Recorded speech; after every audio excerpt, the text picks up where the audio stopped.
So Jenna, I was about 8.5 months pregnant when we went to a wedding.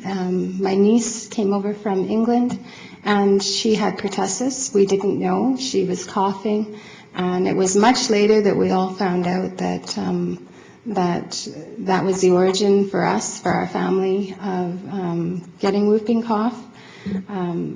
I started coughing. My husband started coughing about 2 weeks before Jenna was born. I started coughing about a week before. She was born. My husband had been to the doctor. They thought that he had some kind of bronchial infection. Jenna started getting a runny nose when she was about 4 days old. By this point, I was coughing so hard I was incontinent. I went to the doctor, took her. The doctor still, was saying it was just a really bad cough. She said to watch Jenna. It was getting more serious for my husband. He was on antibiotics. Our son, Jack, who's 15 months old, had already had his 2, 4, and 6-month doses of vaccine for pertussis, so he had really mild symptoms.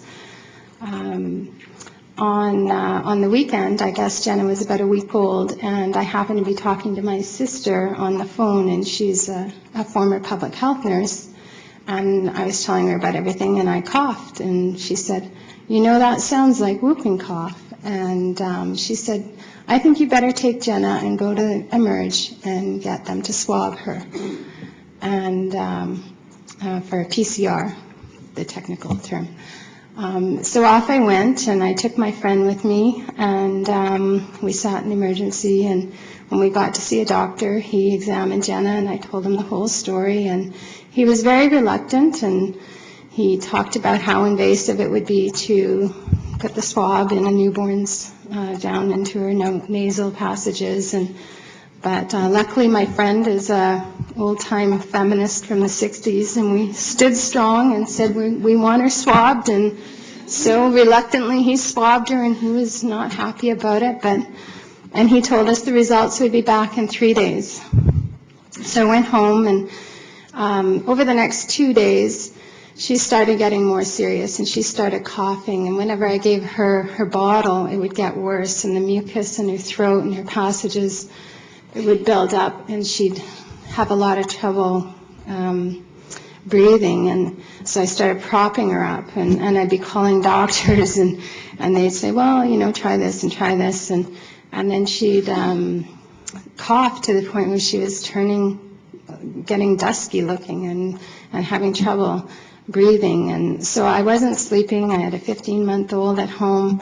By the Monday morning, I had an appointment with my maternal doctor, and so I purposely brought a bottle with me and gave her the bottle in the waiting room before she went in to see the doctor. And she coughed in front of the doctor. She turned purple, and the doctor said, oh, there's something really wrong here, and expedited us into emergency at Children's Hospital. It was a terribly stressful time. But once we got into Emerge at Children's Hospital and we got a diagnosis at that point, the lab result eventually came. I think it took 3 weeks later. We were being ready to be discharged from hospital.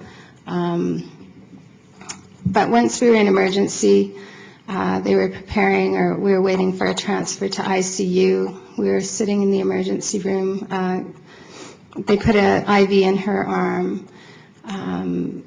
So we were there about 4 or 5 hours. I wasn't given any instructions about how to feed her, what to do. I was alone in the room with her, and I asked the nurse, I said, she's hungry. She said, well, just give her the bottle.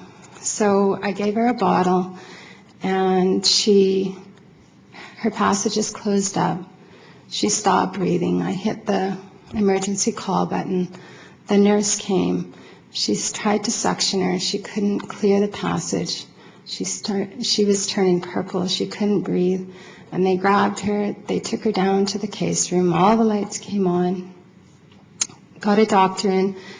and they kept trying to suction her and clear her airway, and they couldn't. And I don't know how long it took, and they were about to intubate her, but it was the longest time in my life before they cleared her, and she started breathing again.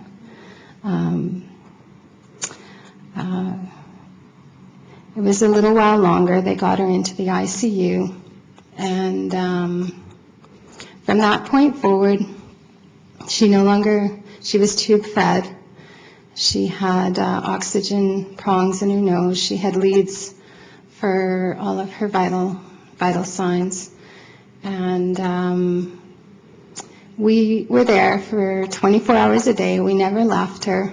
I was pretty emotional, pretty prenatal, crazy mother kind of thing going on, low trust for the medical system after everything I'd been through.